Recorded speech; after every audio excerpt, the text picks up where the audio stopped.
was a scary period.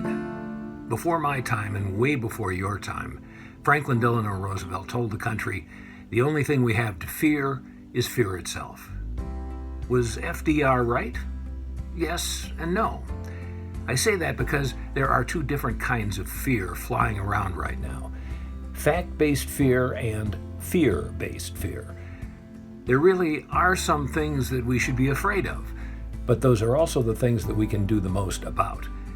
For example, we know that the COVID-19 virus spreads quickly and effectively in large or even small groups. But we have the ability to avoid gatherings. We have the ability to socially distance. Fortunately, with modern technology, avoiding crowds doesn't mean being isolated from our friends. The internet makes it possible to do face-to-face communicating on such platforms as Skype, FaceTime, Zoom, and others.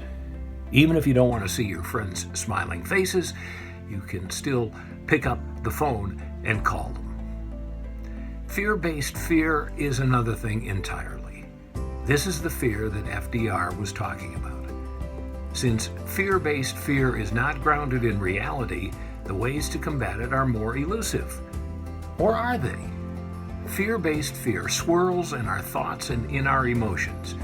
It causes us to project the worst possible outcome in the future. It leads us to live in the wreckage of a future that hasn't happened yet and probably won't. So, how do we minimize fear-based fear?